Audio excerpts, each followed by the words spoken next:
This and That and What the Fuck Else, episode 87. In this episode I'll be talking a bit about the Donbass and the EU, and then there's some snippets about food. And the What the Fuck is something, a theme that we have been seeing a while, and this one will make you wonder. So, before we go, please hit the like and the subscribe and share this video.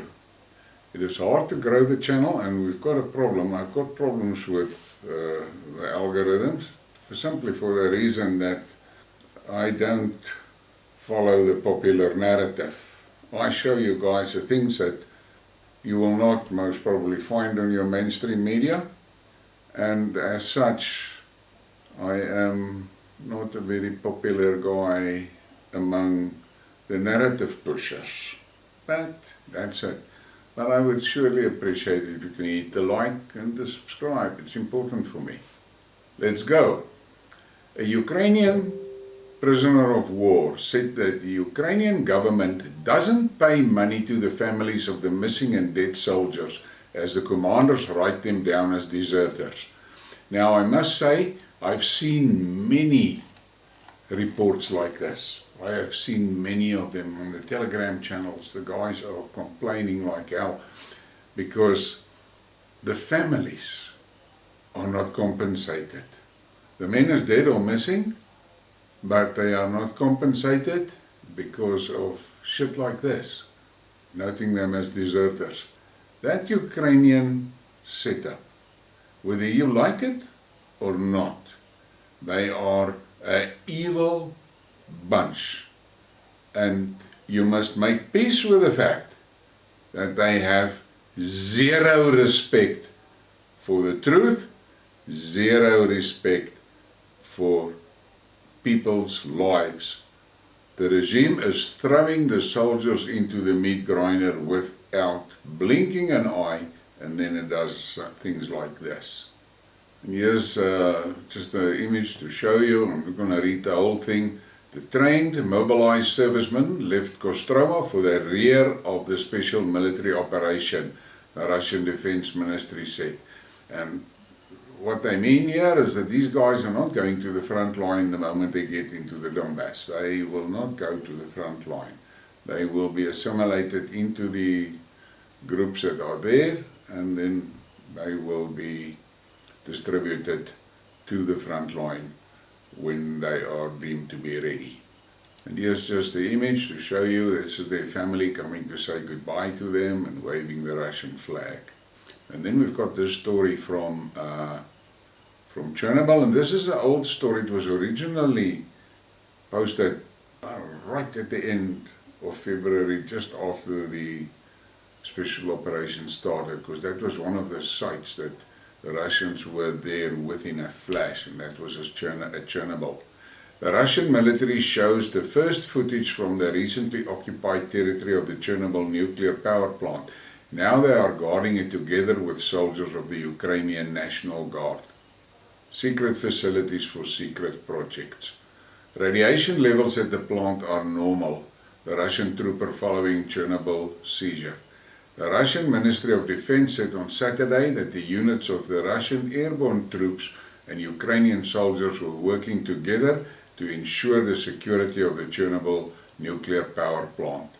According to the ministry, an agreement was reached between the soldiers to jointly ensure security of the plant's power units and the nuclear fuel storage facility. A Russian paratrooper on the ground said that the situation at Chernobyl nuclear plant is under control, and that the protection of the plant facilities is carried out jointly with the National Guard of Ukraine. The plant's civilian personnel are working as usual. Radiation levels at the plant are normal. Now, that is quite interesting, but I have read other articles about the situation at Chernobyl. Now, this is something more disturbing from the Zazis. Confirmed information under the pretext of demining. Filtration activities are now taking place in Kherson with mass detentions of citizens. And there is a lot of information about this coming out, and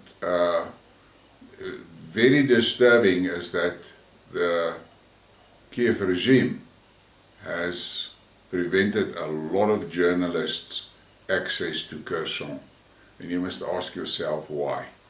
And then we have this image. The Ministry of Transport of the Russian Federation reports, today at 14:30 Moscow time, the Crimean bridge is fully operational. Cars, buses and all civilian vehicles can now travel without restriction.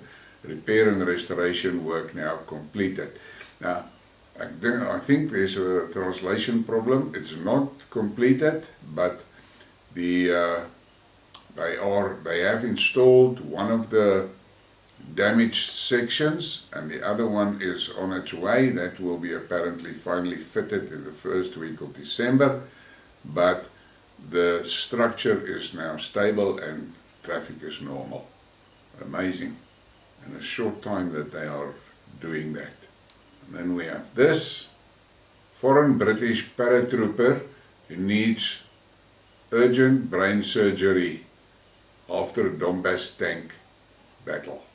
Now, what is important about this, you can stop it if you want to read the whole thing. What is important here is, the guy says, almost every day there are reports about the destruction of yet another foreign mercenary in the territory of Ukraine. There are a lot of mercenaries there and they are dying like flies. And then we have this, just a little bit of a joke, typical Russian humor. That's a notice that was written on a door in Kherson. Esteemed Ukrainians, behave yourself. Don't forget that you are in the territory of the Russian Empire. We are going on vacation, but we'll be back soon. Do not gnaw on the furniture. Do not shit on the floor. Do not accost passers-by. Do not bark at night. Close the doors tightly. There is a draft at night. We strongly recommend that in time for our return, you tidy the place up and hang in every room the portrait of our common sovereign, Vladimir Putin. P.S. You are instructed to every day kiss the flag and sing the anthem of Russia. You'll be given an exam when we come back. With love, the tank Spetsnaz of Russia. I just put this in for a little bit of humor. And then we've got this, and this is about that I've been talking earlier. In Kherson, the repression against the civilian population has started. And this is what we are seeing there. Guys, there's ugly things that they are doing there. And then we've got this disturbing thing. And this is from the medical examiner in the Donbass after the Ukraine returned DPR soldiers' bodies. Their ears were cut off, their legs were shot. How the Ukrainian armed forces tortured Russian prisoner of war. Traces of torture of the LPR people, militia soldiers, were recorded in Lugansk.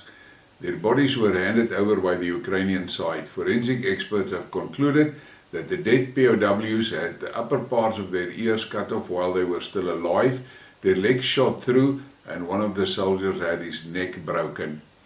And you can read the rest. And this video, I looked at that video, it was extremely disturbing. Once again, we are dealing with Nazis. And then this from Viktor Orban. Mortal battle of the West with Russia for Ukraine. Viktor Orban, we are in the European Union, first decided to supply weapons, at first only non-lethal, and then the EU began to supply lethal weapons. Now he is training the military from Ukraine on the territory of the European countries, and in the coming days a decision will be made to take on economic burden for support of Ukrainian economy. Thus we are more and more drawn into this conflict. And that is the truth, and the reality is that it is becoming quite clear that the EU is not able to do all the payments they're supposed to do, or that they promised. In Italy, Ukrainian refugees are evicted from the hotels, explaining that it was a temporary shelter for 6 months and the period has already passed. Those who do not want to leave are evicted with the police. And the ordinary people are getting fed up with this shit. That is, there you can see it. Terror attack in the EU, capital leaves cop dead. A police officer has died and another person wounded in a stabbing attack by a lone assailant is suspected of terrorist motives, the Belgian federal prosecutor said.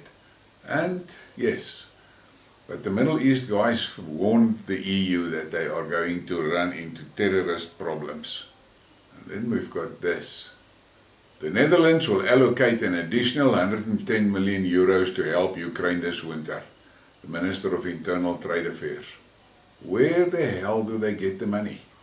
Where do they take it out of their budgets? Where are their citizens now going to be short paid?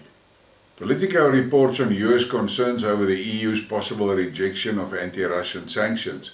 The economic situation in Europe is worsening and it's getting harder and harder for the US to force Europeans to keep on stoned and eating cactus. Scandal is brewing in our noble family, and that is true. It's going to backfire big time, but the Europeans were stupid enough to allow the Americans to push them into this sanction war with Russia, and now the European economy is fucked and the European citizens are going to suffer like hell. Italy has been a strong supporter of Ukraine, but that is starting to change. Italy is by large its most skeptical country in Europe and supporting Ukraine on a military basis, says Stefano Feltri. We are open to Ukrainian migrants and refugees, but the military option is very unpopular. He says that is true across the spectrum from left to right. Polls show fewer than 40% of Italians approve of their country supplying weapons to Ukraine, a lower rate than any other EU country. Italians want the war to end. The past weekend in Rome, an estimated 100,000 people marched in the biggest peace rally since the war started.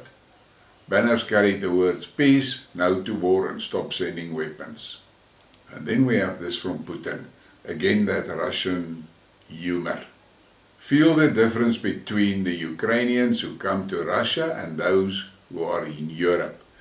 Putin on Ukrainian refugees. In Europe they go around demanding discounts at restaurants. In Russia they seek and find employment. And that is a little bit of information the Europeans can take note of. Olaf Scholz said that the EU deliberately did not impose sanctions on Russian gas. We have imposed sanctions against Russia but not on gas. And it was done intentionally because we are also knew how many countries depended on gas supplies from Russia, much more than we did. And how arrogant is that fucking statement? How arrogant is it? I can't understand. That day when they pushed their first package of sanctions was the day that Putin should have shut the gas taps closed. Look at this arrogance. They deliberately, intentionally did not put sanctions on gas. But now they don't have gas and they're going to suffer. The French Foreign Minister Catherine Colonna said Europe needs to seek more autonomy from the United States if it doesn't want to keep a close eye on the US elections. What the flying fuck is that? They want more autonomy from the US. The United States has long sought to turn Europe into its colony and market for goods. Now that the United States has torn Europe away from Russia, this process has ended. I'm not going to read the rest. This is fucking ridiculous. The EU gave the countries to America and their lives. UN calls to remove all the restrictions on food and fertilizer from Russia. How curious. As the West appears to discover for the first time that Russia is essential to global food supply chain. The first batch of Russian fertilizer blocked in European ports will leave for Malawi next week. Yeah, can you imagine that?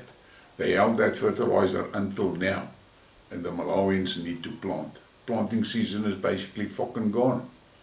UN issues alarming food security outlook. The world food import bill is estimated to rise to 1.94 trillion this year, higher than previously expected. Now, I'm not going to read the whole thing, you can stop it if you want to read it. The base problem is that because of this green shit and organic farming cock, many producing countries have suddenly seen a severe drop in crops.